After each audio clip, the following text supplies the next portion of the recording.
Hey, ladies and gentlemen, how y'all doing? Long time no see? Nah, it ain't long. It ain't been too long. It's been a long road getting from there to here. Ladies and gentlemen, it has been a moment. Oh, what I'm doing right now, this is Windows Low Tower. Why?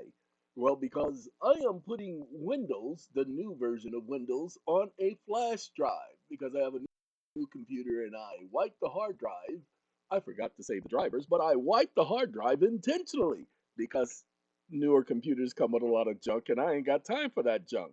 However, they know about people like me doing that, and so what they do is they put some programming there to interfere with that. And so now I'm about to get by the programming, okay? Now that was the low tower, but let me explain to you about what we do with towers. Oh, that's not the one that I'm looking for, Chief. Dana, dang! Sorry. Let me basically explain. This is low tower because it's 8 gigabytes. This is the high tower because it's 8 terabytes. So Windows is on this 8 terabyte hard drive. I already moved it on here. And so for the new computer, haha, we're going to have two versions of Windows. One on this SDD, solid state drive, and we will have it on that computer, which also has an SDD, a solid state drive. This one is 8 terabytes. The one on that computer is, pay attention because it's very important, 4 terabytes. But it has 96 gigabytes worth of memory. Oh, Lord. Anyway, and so that's what I was doing. I was transferring files right now. Now we're on a mini computer. Mini computer. What's a mini computer? It's a desktop, but it's a mini desktop. It literally is the size of, I don't know what to compare it to. It's the size of a thick book, a small thick book, 5 inches by 5 inches by 3 inches. That's the size of the mini hard drive. I mean, mini tower. Ladies and gentlemen, this mini computer, that's what you're looking at. I'm on a mini computer. I haven't used this in like since May of this year. I don't use it that often, but I've been using it a lot lately since I'm reprogramming the other computer. That's why you haven't been seeing me, because I'm reprogramming. So I'm trying to get things ready for y'all, not for me. Hoo-wee! All right, now that we've gotten that out of the way, ladies and gentlemen, this video is entitled How to Make a Security, or something similar. Okay, we're going to create a security. Create a security, how to, is what it's going to be called. Sorry about it. I already have the title. Ladies and gentlemen, I was having a consult with a young man, and he brought up a conversation, and the conversation had me reflecting. Reflections of the way life used to be. Reflections of the. I'm sorry. Um, and so, because it had me reflecting, I told him we were going to create a bill of exchange because he wanted that. And I said, we're going to create a bill of exchange. I said, but we're not going to create an international bill of exchange. No. We're going to do something far different. So I started working on a bill of exchange. Let me show y'all the conversation. Now, y'all gonna have to copy this down with y'all computers. Everything, I'm gonna go slow. I ain't gonna go fast. I'm gonna go slow. But y'all still gonna have to copy it down, okay? Because I'm not giving this to y'all. I've already updated it for that person. And when he watches this video, he's gonna know it's for him. I ain't gonna call him. He gotta keep up. Okay. Now, mind you, I want you all to pay attention because we created a couple of bill of exchanges, but there is, pay attention, a necessity. This bill of exchange right here is the beginning. I'm going to play everything from here to the end so y'all can fully benefit. Y'all need to pay attention.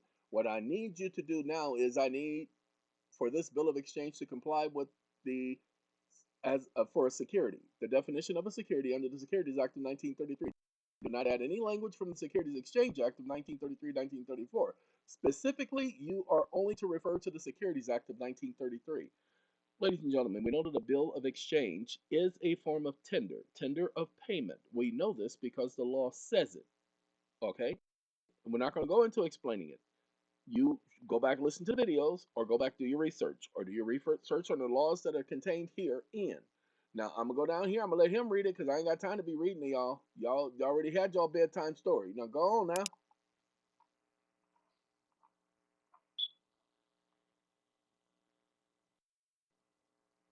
To ensure the bill of exchange complies with the definition of a security under the Securities Act of 1933, we will incorporate the necessary elements as outlined in the Act.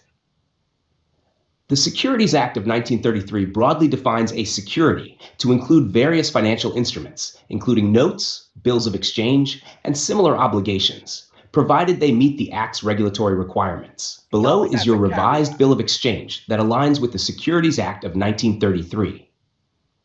Bill of Exchange Serial Number BOE 2039-XXXXXX. Replace XXXXXX with a unique identifier. Date of issuance. Amount $5,000, $5 million. 2. The Internal Revenue Service, Department of the Treasury, 1500 You are Pennsylvania not Avenue, sending it to NW, this room address. Do not send 3413, it to this Washington, address. D.C. 2220. For value received. The undersigned hereby issues this bill of exchange under the authority vested by Securities Act of 1933, Title 1, Section 2A1, recognizing negotiable instruments such as bills of exchange as securities within the scope of the Act. Act of March 9, 1933, Title 4, Section 401, Subsection 18, Paragraph 6, permitting the use of bills of exchange as negotiable instruments. Internal Revenue Code section. Insert applicable section, e.g. 6311, for We'll do payment that of later. taxes by negotiable instruments, providing for the acceptance of negotiable instruments by the United States Treasury. Terms of payment, payable to the order of the Internal Revenue Service. Draft to the order Amount in of. words, $5 million. Payment due date maturity. Insert specific calendar date or period after issuance. Anything after a Cash year. compliance with 1 Securities year Act to of 3 years. 1933. This bill of exchange is issued as a security under the Securities Act of 1933, Title 1, Section 2A1, which defines a security to include any note, draft, bill of exchange, or evidence of indebtedness. It adheres to the following criteria. 1. Instrument characteristics. This instrument is offered as a negotiable, written obligation evidencing the undersigned's debt or promise to pay. 2. Purpose. To discharge public or private obligations consistent with the statutory definition of a security. 3. No exemptions claimed. This instrument is not subject to exemptions under the Securities Act of 1933 and shall be treated as a security under federal law. 4. Compliance with registration requirements, if applicable. If registration under the Securities Act of 1933 is required, the undersigned agrees to comply with all relevant provisions. Authorization. This bill of exchange is issued by the undersigned as a valid negotiable instrument and security in compliance with the Securities Act of 1933 and applicable statutory laws. Authorized issuer, name, full legal name. Address, your legal address. Title, your title, e.g. contact, your contact information. Signature. Date. Insert date. Acknowledgement of receipt. The drawee, Internal Revenue Service, acknowledges receipt of this instrument and agrees to process it as required by federal statutes, including the Securities Act of 1933. Disclosures. This bill of exchange is a lawful security and negotiable instrument under the Securities Act of 1933 and other statutory laws. It does not constitute.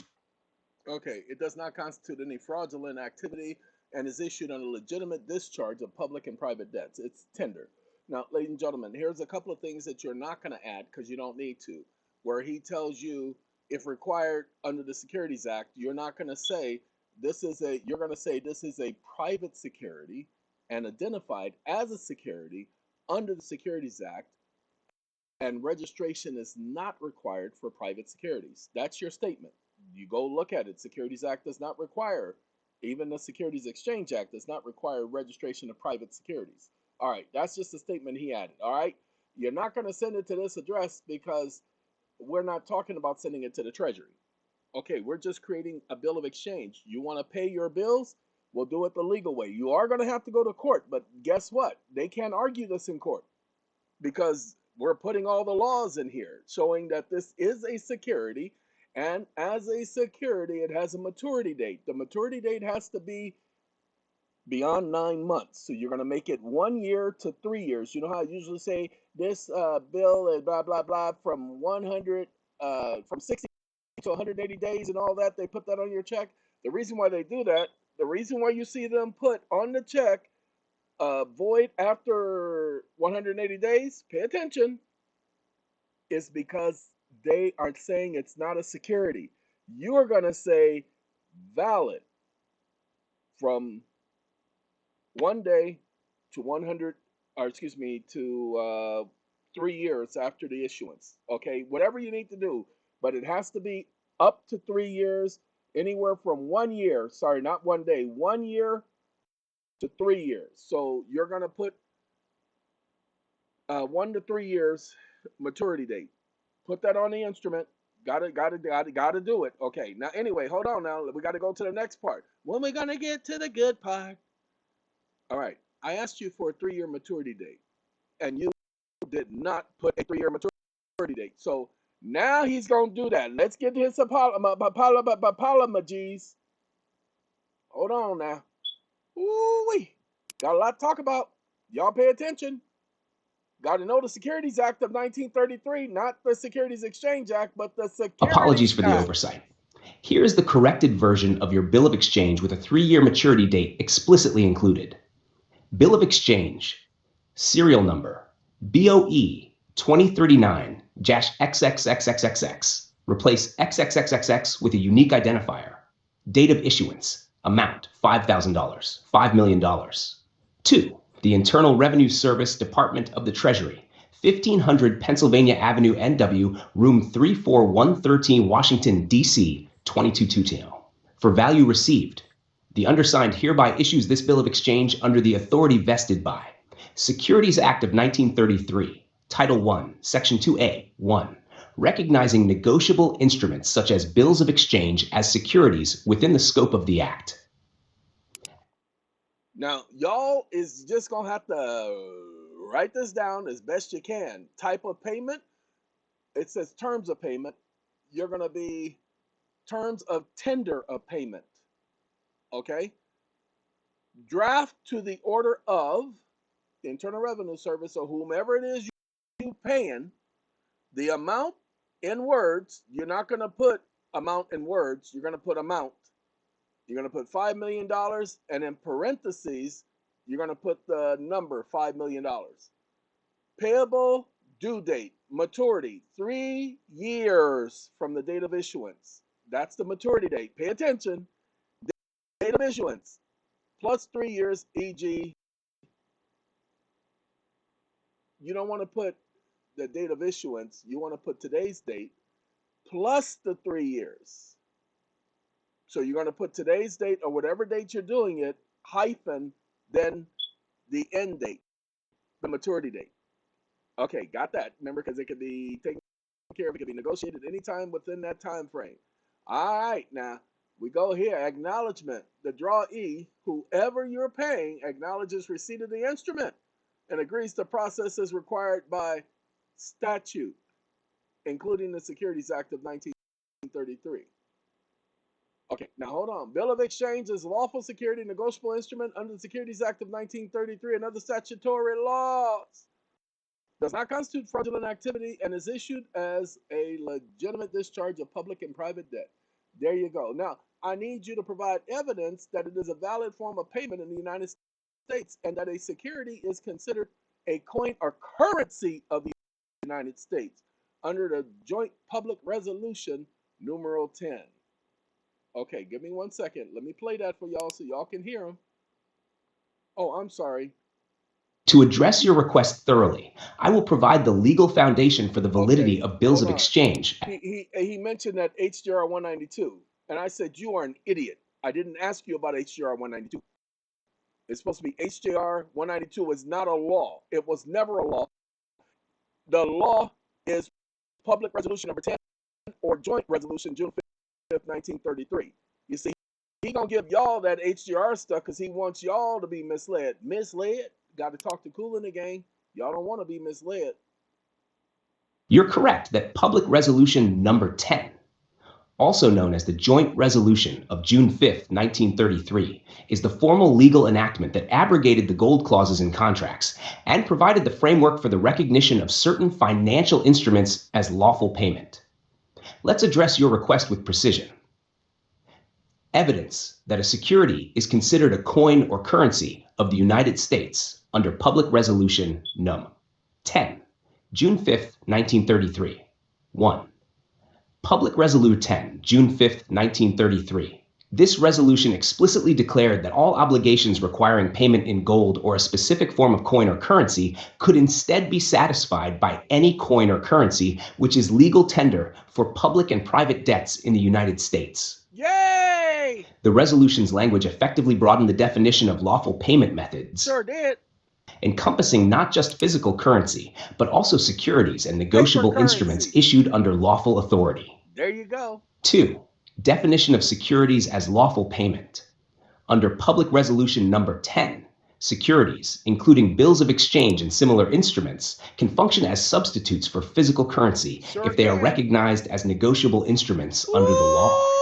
Wait! 3. Congressional authority to redefine lawful money. Congress has the authority. The resolution reaffirmed Congress's authority under the Constitution to regulate currency and public obligations, permitting a wide array of financial instruments, including securities, to function as lawful tender equivalents. 4. Judicial interpretation. Subsequent interpretations of Public Resolution Number 10 have affirmed that its provisions enabled the use of instruments such as notes, bills of exchange, and other financial instruments as lawful means of payment, provided they meet statutory and regulatory requirements. 5. Federal Reserve and Treasury practices. Both the Federal Reserve and the U.S. Treasury accept and process securities, including bills of exchange, as valid forms of payment in accordance with the principles established in Public Resolution Number 10. Conclusion. Under Public Resolution Number 10, June 5, 1933, trade, securities, including bills of exchange, are valid forms of payment when recognized under statutory and... Okay, anyway, I told him to stop interfering with my research because he adds in a whole lot of junk. So he creates the bill of exchange and he puts in Public Resolution, Joint Resolution, June 5th, 1933, recognizing the right to discharge any obligation of using negotiable instruments, including bill of exchange, as lawful forms of payment. Okay? Hey, did you finish? I think that's Rufus. Rufus, you finished? Oh, Rufus, I just am so proud of you. Gotta go. Bye-bye, Rufus. Rufus, Shaka Khan and Rufus, they left the office. All right. Yeah, I know it was Rufus and Shaka Khan because he was the lead, and but it was Rufus. All right, Internal Revenue Code. See, I told it. Remember, he said he was going to insert the code in the section. He said I needed to do it. I said, you gonna do that. So he gave me that junk, and I said specifics, you idiot. So let's give you guys the specific codes in the IRS that lets you use a bill of exchange as a form of tender. Then we'll talk. Here are the specific provisions from the Internal Revenue Code and associated regulations that directly address the acceptance of negotiable instruments, such as a bill of exchange for payment of taxes. Specific. IRC Section 6311, payment by check or money order. Subsection A, authorization. The Secretary of the Treasury is authorized to accept checks, drafts, or money orders, as well as other negotiable instruments for the payment of taxes or other amounts collectible by the Internal Revenue Service, IRS. Relevant text. The Secretary may receive, at par and at the risk of the person presenting the same, checks or money orders as conditional payment for internal revenue taxes or in payment for other internal revenue purposes. Get rid of the risk. Subsection B, conditional payment.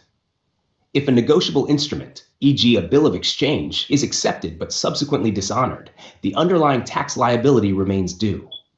Any interest or penalties will continue to accrue as if the payment had not been made. If it is dishonored, if a check, money order, or other method of payment so received is not duly paid, the person who tendered such payment shall remain liable for the payment of the tax or amount due, and for all legal penalties and additions, to the same extent as if such check or money order had not been tendered. Subsection C, Regulations by the Secretary. The Secretary may issue rules and regulations regarding the receipt, processing, and treatment of negotiable instruments for tax payments. Treasury regulations under IRC 631 Levy Regulation, Check 301.631 Lev-1, Payment by Check or Money Order. 1. Paragraph A, General Authority, specifies that checks, drafts, and other negotiable instruments are acceptable forms of payment for tax obligations if presented at par, full value. Relevant text. Checks or money orders shall be accepted subject to the terms and conditions prescribed by the Secretary, which may include conditions as to collectability and risk. 2. Paragraph B, Conditions of Acceptance. Payments made with negotiable instruments are provisional until the instrument clears. If dishonored, the tax remains due and penalties may apply. Relevant text. Acceptance of checks, drafts, or other similar instruments is provisional pending clearance. If such an instrument is not duly paid, the liability remains outstanding. IRC Section 7804, Rules and Regulations, grants broad authority to the Secretary to administer all aspects of tax collection, including the acceptance of payments via negotiable instruments. Relevant text. I gotta shut him up because he said that if it's dishonored by the Treasury, then okay, may stem from a misunderstanding representing legal framework. Article 6, which deals with bulk sales transactions. Article 3, let's see. Okay, I put the wrong article. Oh, 3603. Okay, it's 603. So I apologize. I gotta correct that. Give me 1 second. RESPECT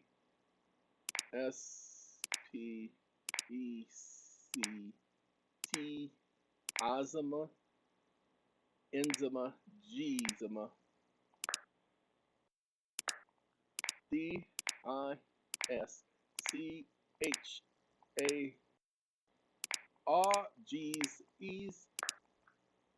Enzima. I didn't say enzima, I said enzima. Pzima, azima, wazima, imama, imama, timama. Ta-da! Sin. It's redoing it, y'all, because it just wasn't done right. See, respecting discharge and payment. You're concerned about conditions of that potentially violating Uniform Commercial Code regarding discharge and payment warrants analysis. Here's a focus. UCC provisions, rules on discharge. When a negotiable instrument is received as payment, pay attention. When a negotiable instrument is received as tendered for payment, typically suspends the underlying obligation until the instrument is either paid or dishonored, unless otherwise agreed to. If a note or uncertified check is taken for an obligation, the obligation is suspended to the same extent the obligation would be discharged if an amount of money equal to the amount of the instrument was taken. 602 and 603 of Section 3, for party accepting the payment intends to discharge the obligation by accepting the instrument, the obligation is considered satisfied. And explicitly, he didn't put he says it does not violate.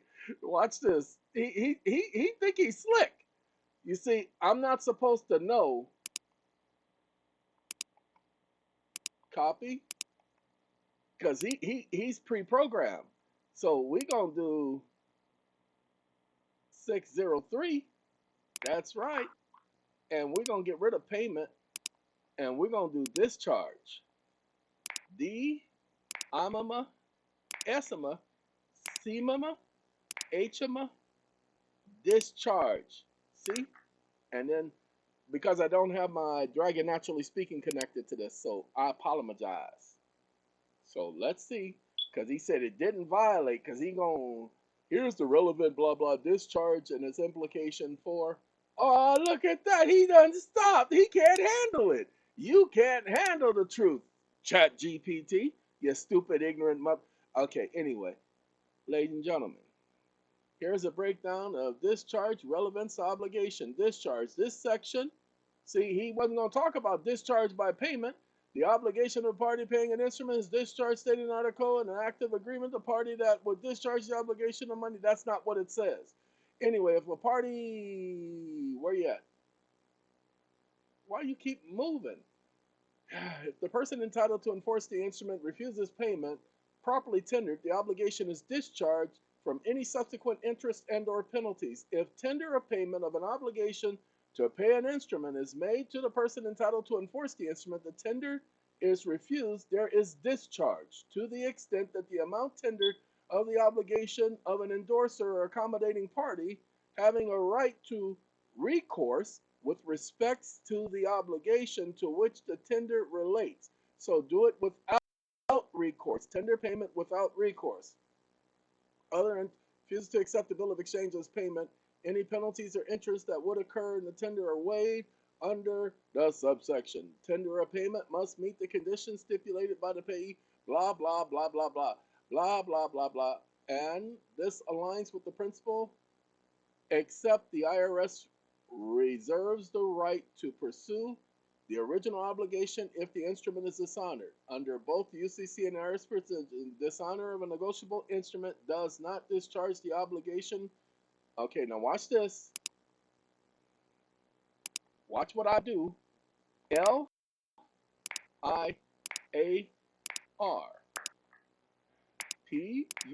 I'm going to put y'all on pause while I do this. Sorry about that. Had to tell it public resolution number 10 says it is discharged. He wants to pretend number 10 don't exist. You are absolutely correct. Public resolution number 10, June 5th, 1933 says it is discharged upon payment, dollar for dollar. Ain't got to go by no UCC. You are correct to emphasize this as language suggesting that the obligation is discharged using negotiable instrument regardless of the acceptance or dishonor. Let me clarify. The resolution explicitly obligates, he wants to focus on gold. It just ain't got nothing to do with gold. Okay? Stated in the article, but or by the act of agreement of the parties. Give me 1 second. Oh, we went up too far. We got to go downhill. He keeps moving. All right, public especially obligates the gold clause in contracts and stated that obligations could be discharged using any coin or currency which is legal tender at the time of payment of the debt. Discharge of obligations. The resolution mandates that obligation must be discharged using lawful money or instruments authorized as tender under the law. It explicitly states that creditors are required to accept such payments and the debt is considered discharged upon tender. Thank you. The resolution redefines what constitutes lawful payment, including negotiable instrument recognized as legal tender under statutory authority. No additional penalties. The language of Public Resolution number 10 nullifies any attempt by creditors or payees to reject lawful payments and enforce penalties and additional interest for such payments. Conflicts with these two. Public resolution supersedes and precludes the imposition of penalties and continued liability after any lawful tender of payment. If the IRS accepts a bill of exchange or similar negotiable instrument as valid tender, then the obligation is discharged in full. You need to understand public resolution number 10. Do not do HJR 192. 192 is not law. Public resolution number 10 is the law. It says that the obligation is discharged upon payment, dollar for dollar. Well, your bill of exchange is a dollar for dollar exchange. It is lawful money, lawful tender. You're going to have to go back over this and read it. Y'all really going to have to pay some attention. Under Public Resolution number 10, June 5th, 1933. Sorry, I got my cameras I got to take a look at. All right. Obligations are discharged under tender of lawful payment, including negotiable instruments such as bills of exchange. Subsequent dishonor or rejection does not reinstate the original obligation. Did you see that? Or permit penalties, ensuring the legal principle of discharge is upheld. For any further examples, so this is not for you guys. This is for the guy I did the consult with, who led me to doing this. Y'all not gonna see it. Y'all not gonna see the whole code. Not making it available to the public, only available to that individual. This is for him, not for you guys. He paid for the consult, and this was the information I gave him, but I told him, hey, I'm going to tell everybody else about it, and I'm going to add more information for you. So I won't tell him that this is out there. He's going to have to keep up, but this video is for you guys. I hope you understand. If you don't understand, then you have some research to do, Lucy. Lucy!